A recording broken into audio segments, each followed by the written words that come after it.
Good evening, visitors. Welcome to the Australian War Memorial's Last Post ceremony. My name is Troy Clayton, and joining us today from the Australian Army is Corporal Jeanette McNeely. Today, we commemorate the 100th anniversary of the Battle of Mont St. Quentin. On this day, 100 years ago, 3 badly depleted battalions of the 5th Australian Brigade attacked and captured a small hill called Mont St. Quentin. The Australian Corps had been pushing on since the Battle of Amiens was launched on the 8th of August, and these battalions had made their way across plains and marshes, clearing German-held positions along the way to the base of the hill. They were exhausted and had little artillery to support them, but the hill stood in their way, and their commanding officer, Lieutenant Colonel John Monash, ordered them to capture it. At 5 a.m. on the 31st of August 1918, a force of around 1,300 Australians stormed the hill, screaming like bushrangers, and forced the Germans from the heights in a feat that is often called the AIF's finest achievement. The capture of Mont St. Quentin cost the 5th Brigade more than a third of its fighting strength, but it opened the way to the capture of Peronne and beyond. The commanding officer of the British 4th Army, Lieutenant General Sir Henry Rawlinson, said of the Australians' actions at Mont St. Quentin, "It is indeed a magnificent performance, and no praise is too high for them." Today, we remember the Battle of Mont St. Quentin. We pay our respects to the men and women commemorated here on the Roll of Honour, and to the survivors who returned home. We warmly welcome the family of Lance Corporal Carlyle Edward Hely, whose story will be told shortly. We are honoured to acknowledge Brigadier Khalil Fegan, representing Chief of Army Australia, and Mr. John King, President, ACT Return and Services League of Australia.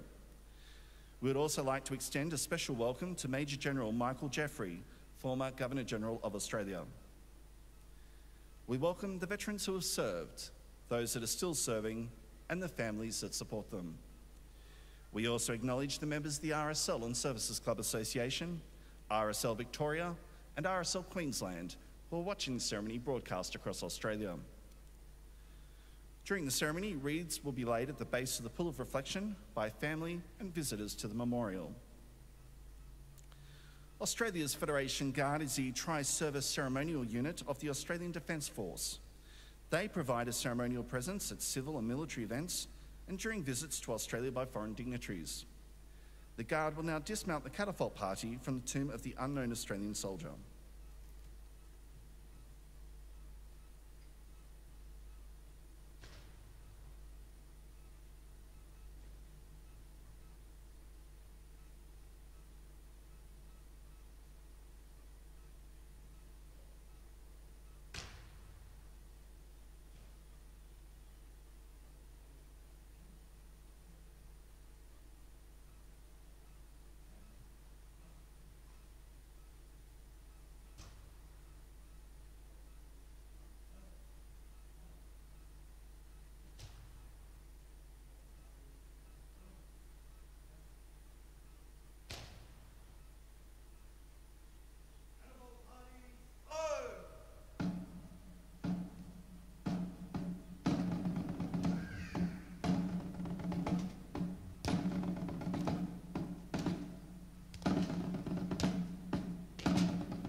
Please stand and join in singing the national anthem.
The Australian War Memorial was the vision of Charles Bean, Australia's First World War official historian.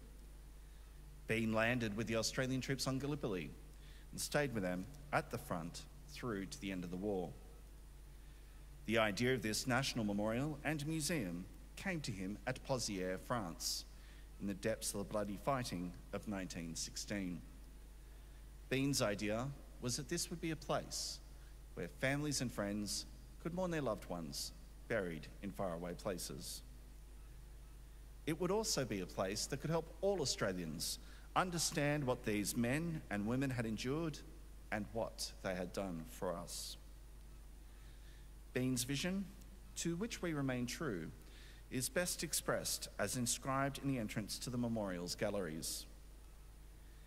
Here is their spirit, in the heart of the land they loved, and here we guard the record which they themselves made.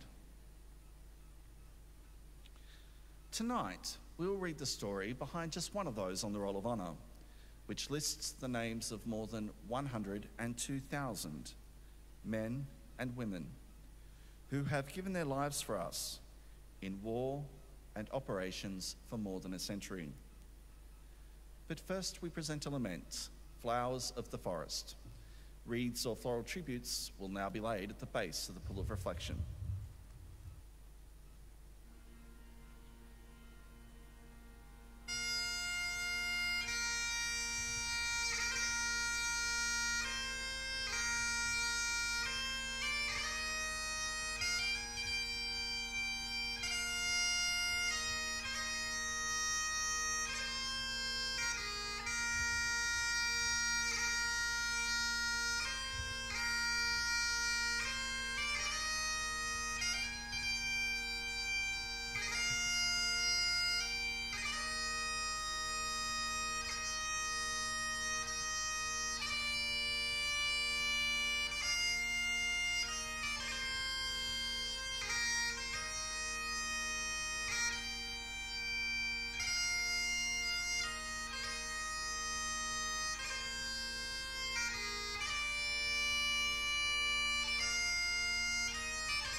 Today, we remember and pay tribute to Lance Corporal Carlyle Edward Hely.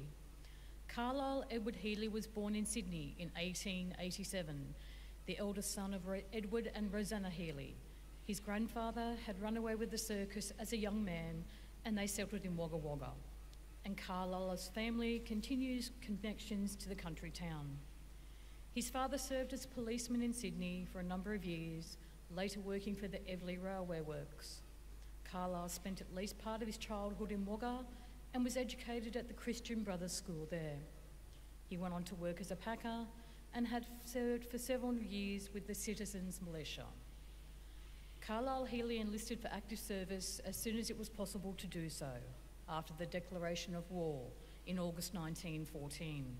He became one of the 1,000-strong infantry force of the Australian Naval and Military Expeditionary Force and was sent to German colonies in New Guinea and New Britain. The force captured and took control of the colonies, remaining there for some time. After returning to Australia, Carlyle was discharged in March 1915.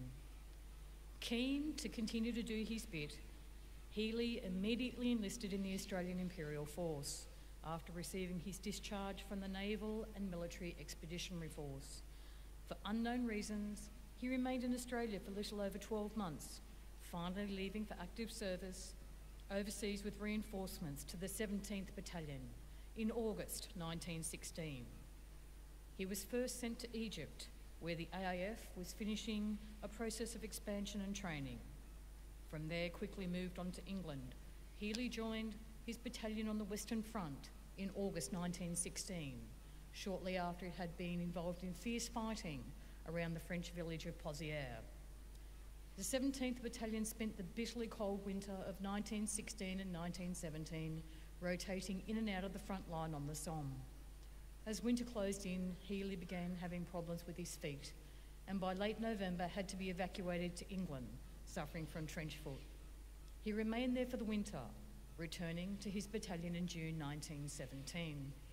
He continued to experience problems with his health and would spend a short period of time with his battalion before again being evacuated to England to recover from a number of illnesses and also gassings. In July 1918, Hely, having been promoted to Lance Corporal, was once again gassed and had to spend a week out of the line. Less than a month later, his battalion was advancing on Peronne when they were ordered to attack Mont and Quentin, a high point between their position and the French town. The battalion crossed the Somme River and attacked, advancing despite heavy pockets of machine gun fire. Pushing a salient into German lines, the 17th Battalion found itself surrounded on three sides for a time and sustained heavy casualties among the companies. They eventually prevailed, and the battalion's commanding officer later wrote, "The operation called from the men their best powers of endurance and determination, and they proved that their work was up to the best standard of our corps." The operation of the 2nd Australian Division as a whole is regarded as one of the finest achievements of the AIF. Lance Corporal Carlyle Hely did not survive to hear the positive reports of the battle. The exact manner of his death on the 31st of August 1918 is not recorded. His body was recovered, and he was initially buried in an isolated grave some 7 kilometres northwest of Peronne. His body was recovered after the war and reinterred in the Hem Farm Military Cemetery, where it lies today, under the words, "He gave his life for the honour of Australia." Carlyle Hely was 31 years old. His name is listed on the Roll of Honour on my right, amongst more than 62,000 Australians who died while serving in the First World War. A photograph of his headstone is displayed today beside the pool of reflection. This is but one of many stories of service and sacrifice told here at the Australian War Memorial. We now remember Lance Corporal Carlyle Edward Hely, who gave his life for us, for our freedoms, and in the hope of a better world. Please stand for the reading of the Ode and the sounding of the last post.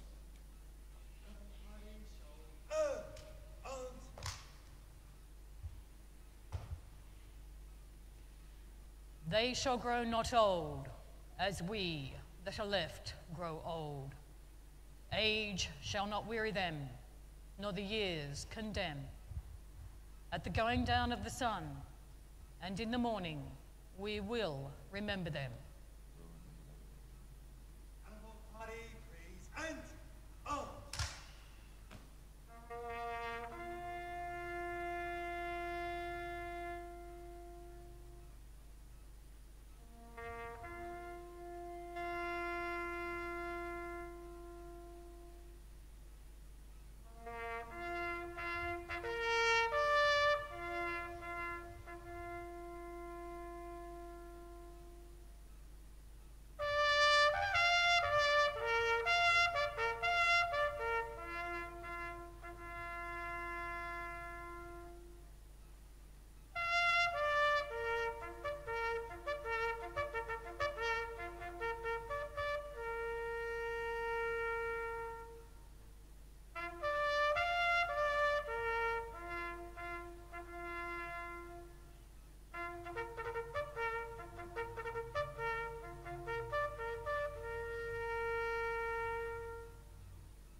Lest we forget. Lest we forget.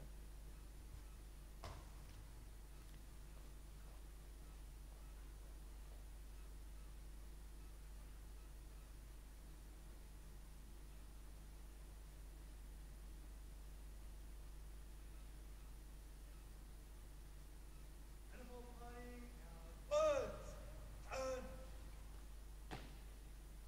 Animal party, make, march!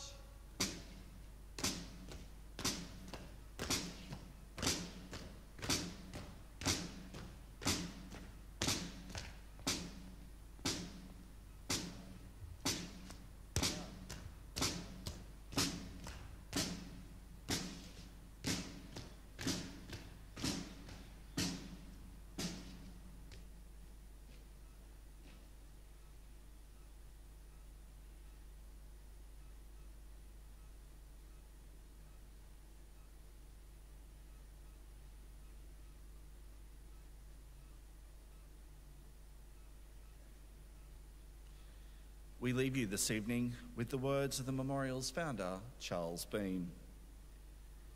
Many a man lying out there at Pozières or in the low scrub of Gallipoli, with his poor, tired senses barely working through the fever of his brain, has thought in his last moments, well, it's over.